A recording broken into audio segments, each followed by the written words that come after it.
So, I'm about to head to the movie theater to go check out the new Captain America Brave New World movie, and I thought it'd be an interesting kind of like twist on a typical review for me to document what I think's gonna happen before I watch the movie, and then once I've finally seen the movie, I'll come back and give you my actual thoughts on the actual movie, all compiled in the same video. Maybe we'll turn this thing into a bit of a series talking about all modern games, movies, and shows, but we'll just have to see. So before we go into my expectations, I think it's important to say that I have seen most of the trailers, maybe all of them, though I don't really remember them, and TikTok has given me a few whispers as to who is in the movie, so I have some things to go off of, but not enough to say that I know how this movie is going to play out. But what do I expect? Well, it's safe to say production of this movie has been troubling, so as a whole, I'm not expecting something on the levels of The Winter Soldier, which to me felt like the trailer was trying to go for those kind of vibes. I also wonder how this movie will handle Sam as Captain America after the controversy around the finale in Falcon and the Winter Soldier, which got a reaction out of people for being too political or something, but I think it would be a greatly missed opportunity to ignore all of that when making this movie because Captain America is going against the president, which turns into a big red monster. And I mean, what better time for a story like this to come out, seriously?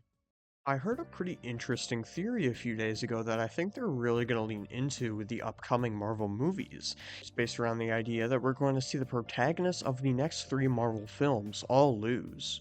So Captain America will lose against Red Hulk, the Thunderbolts will lose against Sentry, which logistically makes the most sense, and the Fantastic Four will lose against Galactus, forcing them to jump multiverses to go to the MCU timeline and lead into Doomsday somehow. And yeah, this theory makes a lot of sense. I mean, Sam is just a normal dude. He isn't a super soldier like Steve is, so it's pretty plausible for him to lose at the end of the film somehow.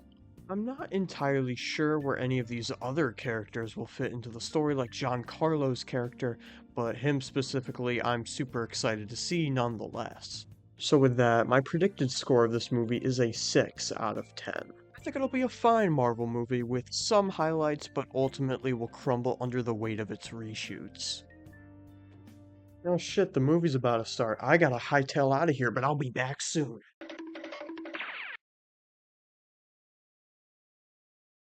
Ooh, alright. I have some thoughts. Let's talk about it. This is your final spoiler warning. Let's start with the things I got right. The biggest thing that was apparent to me, at least at the end, was that it really struggled tying everything together with the reshoots. I'd actually argue they started off doing pretty well with it, but by the end, you could just tell everything was kinda off. Sidewinder suffered the most from this as well. He really didn't have much to do at all, but it seems like this isn't the end for his character, so hopefully he has a far more fulfilling role in a future film. And that's all I really got right, other than the fact that it didn't live up to the Winter Soldier, but like, come on, that was kinda obvious. First, let's talk about Sam in this movie, who I think was pretty great here. I think the biggest positive of not just him, but this whole movie is the action sequences with him. They do some sick tricks with the shield and wings, especially in the opening action scene, but later on, the other action scenes with the other characters are sick too. But back to just Cap, I like his characterization in this movie and the choice to keep Sam off the super soldier serum. Now, there's several instances in the movie where he takes hits he should not be able to survive as a mere normal human, but it's hard to care when he's consistently doing cool shit. That leads me to Harrison Ford's portrayal of Thunderbolt Ross and Red Hulk. I like everything they try to do with this character, but what really holds it back is the marketing. The trailers make it seem like Red Hulk's appearance is like a second act event, when in reality it's the end of the movie. Honestly, looking back, the trailers kind of show you the whole plot. All it really doesn't do is connect these events, which means a lot of the surprise just isn't there if you've seen them, which is a real shame and a trend I hope the industry stops doing. But at the same time, you can't really fault them because we all know damn well smacking Harrison Ford as Red Hulk on these trailers and posters got more faces to show up. I think they're taking this character in an interesting place with the idea that he's seeking redemption for the shitty things he's done over the past MCU appearances. The slow build of his Hulk tendencies was cool too. It would have been really cool to finally see the big finale if we hadn't already seen the scene in the trailer and just knew when it was going to happen when the actual scene showed up. Speaking of that scene, it brings me to the leader, which to me really feels like the character they tried to connect all these different elements from the reshoots and original shoots. And while it does work at blending it all until the end of the movie, the leader himself didn't really feel like much of a mastermind or even really that smart. I feel like a guy who can see the chances of every outcome happening would have come up with a better plan than creating an obvious diversion and then showing back up at the other location Cap could have been at.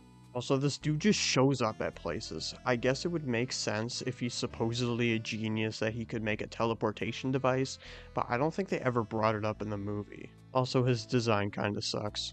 I guess while I'm at it, I'll talk about the other characters in smaller doses. I thought the new Falcon was annoying, I thought Isaiah was solid from the bits that we got, and the agent characters, especially Ruth, did absolutely nothing the whole movie, and I bet whatever role they had in the movie originally was edited out and replaced with the reshoots. That's all I really have to say about the characters. Sam and Ross, great. Everyone else, eh. I was very surprised Sam didn't lose to Red Hulk, and realistically he should've, but as I alluded to earlier, I don't mind much cause the fight was just fucking cool. This does kinda open the gates to the Thunderbolts somehow beating Sentry, I guess. It would make sense for their character arcs in the movie, I assume, but still would be pretty lame. Fantastic Four is definitely cooked though. So I think this is a pretty cool way to introduce Adamantium, which is just continuing to prop up the X-Men, which really isn't too far at this point, which is pretty exciting. That's pretty much everything I wanted to cover. Turns out just going over the characters kinda did that for me. Captain America Brave New World is a flawed movie and is unlikely to restore people's faith in the MCU if they felt burnt out in recent years, but I still find it to be an entertaining ride and fun adventure with some great Captain America action and engaging Ross development, even if it is pretty predictable for the most part. Despite the expected score of a 6, I'm giving this movie a 7 out of 10. It's a good, but flawed film. Well, that's all the MCU I got for now, but you don't have to wait much longer because just next month we're finally getting the continuation of Daredevil with Born Again, a heavily anticipated release for me, so you bet I'm going to talk about it when the series is done. So make sure to subscribe for more Marvel in the near future, or if other movies, shows, and games interest you, you should subscribe as well. Well, it would mean a lot in my journey to hopefully drop out of college anyway. Well, thanks for watching, and I'll catch you all very soon in my next video.